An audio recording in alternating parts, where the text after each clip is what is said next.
I am next ill, here is what you must do. Send me little drawings of things that could be plants or something else, animal, material matter, vegetables that look like something. Send me pieces of colourful card cut out in different shapes with holes stapled at random intervals and some string but no instructions. And send me people who will stand at my door and sing to them. Old girl group tunes as madrigals. May 2022.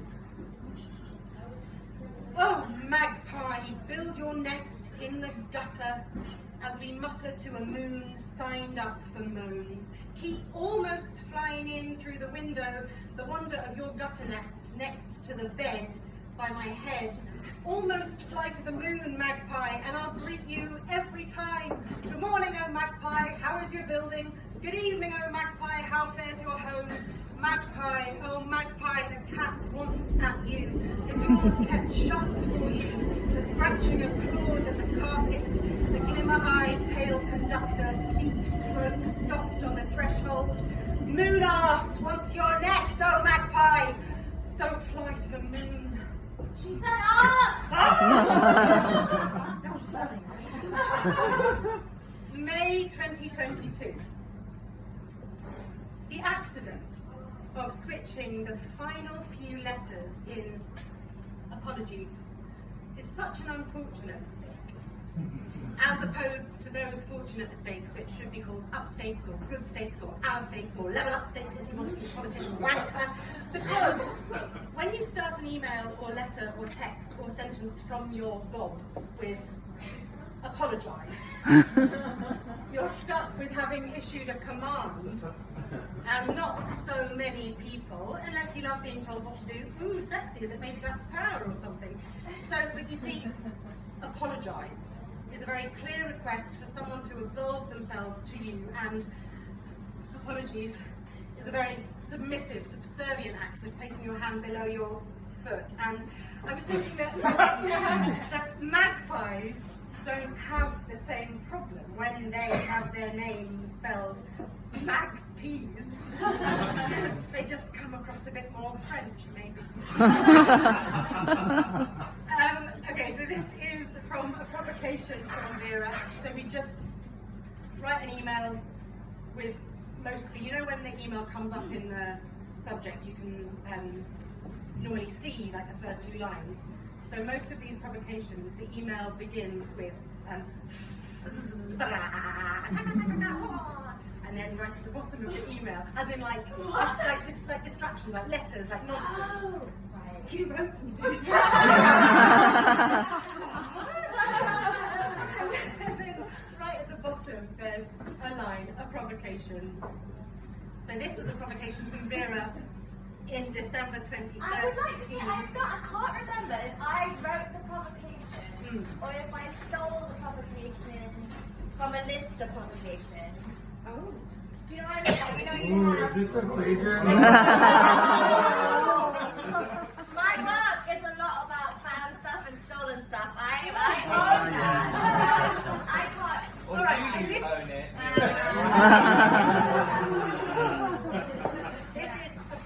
That may or may not come from the beautiful mind of Vera. We don't know, I can't say. If anyone recognises this provocation, feel free to own it. The provocation was, describe the journey from F to V.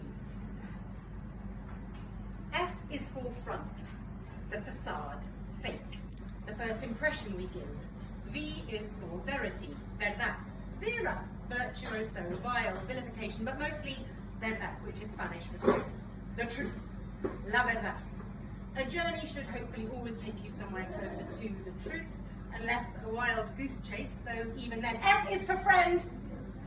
Even then, we know by the end that the truth was that there was no goose, or rather we were chasing something which would never have materialized anyway, not in a hopeless sense, but in the sense of learning to see the truth before you put your boots on and get muddy. F is for frost. F starts off with a vowel saying, what? It closes with a frying, exhausted expulsion of air through lips. F is for first love, it's for finding. F is for you. If you write F and V together, F, V, F, V, F, V, F, V, enough times you start seeing shapes. The capital F is holding the hand of V, and they are dancing. You're doing it, you're doing it. F, V, F, V, F, V. It works with a small f too. Only if you handwrite it though. F is V is for verdad. F's not for verdad, verdad. I go between them always. Journeys go between them like two stations on the alphabet train. Okay, last one. This is Vera's or not provocation from January 2014. What's the recipe for good dancing? Always start off with a generous serving of excellent music. This can be any weight, any colour, any density, and any heat, but it must, and I cannot stress this enough, be excellent. Everyone has different tastes, so one person's excellent, maybe another person's hell to listen to, but as long as the person dancing enjoys it, this is all that matters. Dancing alone often reveals the best and most free-spirited dancing, or you must be in the company of someone with whom you feel utterly at ease. The awkward dancing that evolves out of embarrassment can also be good, but for very different reasons. For this particular recipe, I am assuming that the eventual desired product is a dance that you can look back on and say, oh yes, that was a bloody good dance.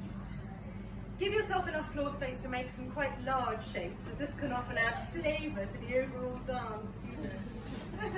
For a real luxury dance, you will need your entire body to become engaged, to really feel the groove. Adjust the volume of your chosen track just loud enough to drown out all unwanted thoughts and mind aches, and begin to tune in to the beat. Most good danceable music will have some kind of rhythm. A bass line is often a great place to start. Find the bass line and begin to move your head or limbs however feels nice. You can follow the beat of the bass line, or you can play around and find the space within the beat, whatever you feel comfortable with. Ooh, bee. This is the key ingredient, comfort. If you want to spend a long period of the song simply tapping a foot or nodding your head, do. As long as you are in the music will be in you. That's definitely plagiarized from somewhere. If you have chosen to make this dance with a partner, a good tip is to watch and feel the other person's rhythm and begin to respond to the shapes and conversations that their body is having with itself and or with you. Freedom is allowed in tablespoonfuls and should be added before any other ingredient. Freedom to let yourself look like an absolute wally, to not care how you look while dancing, and to let your body listen to the music before your head.